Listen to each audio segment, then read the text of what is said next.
There's nothing that I learned from the paragraph of those letters or from the letters that are in this book that coincide with what I was taught in school. Give me an example. Okay. The Emancipation Proclamation freed slaves, right? No. It did not. Right. Yeah. That's what we grew up believing, right? Right. All you gotta do is read it. It only freed those slaves that were in the Confederate states that had already left the Union upon which he had no control. Right.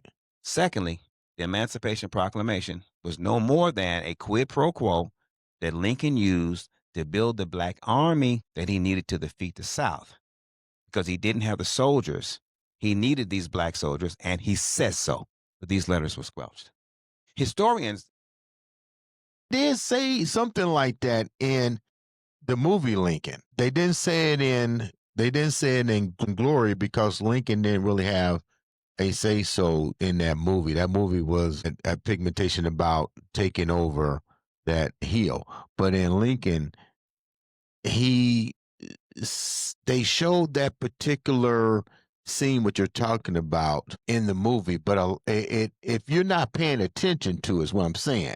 If you're not paying attention to what he's saying as he's writing the Emancipation Proclamation, it'll go past you.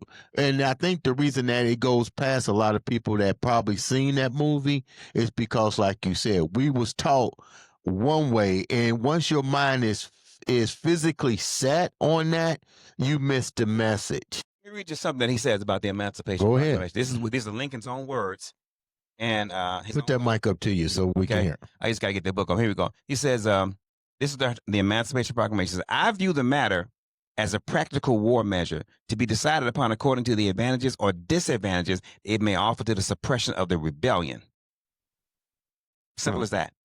He said, I view the matter, the Emancipation Proclamation, as a practical war measure to be decided upon according to the advantages or disadvantages it may offer to the suppression of the rebellion. William Seward, his Secretary of State at the time, said, we show our sympathy with slavery by emancipating slaves where we cannot reach them and holding them in bondage where we can set them free.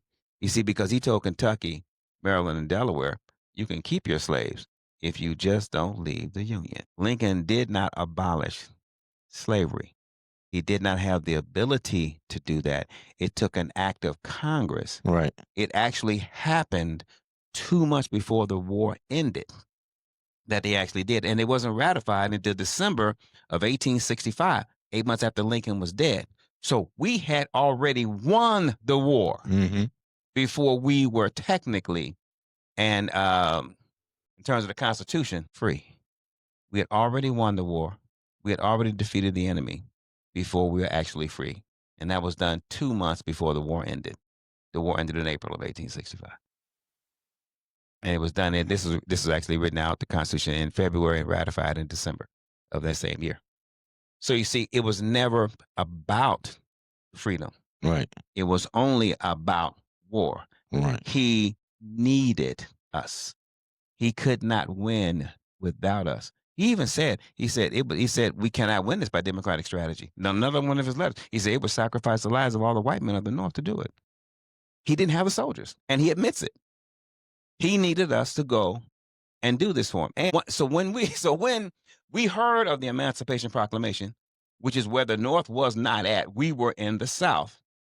We heard that the president said, we's free. Right. Okay. So basically we did what we could have done 50 years before. Walked off. We walked off. What is 6 slave owners going to do with 300 slaves that walk off? Damn thing. Not a damn thing. Not a thing. And so with that in mind, we always had the power to free ourselves. So you see, we freed ourselves. Yeah.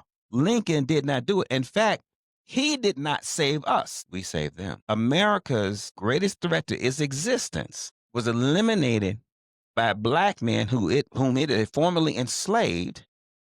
And the historians, not only did they write it out of history, they actually took credit for the victory. I think you need to say that again, because I don't think The greatest threat that the United States has ever known to its existence was eliminated by black men whom it had formerly enslaved. And historians not only wrote it out of history, they took credit for the victory.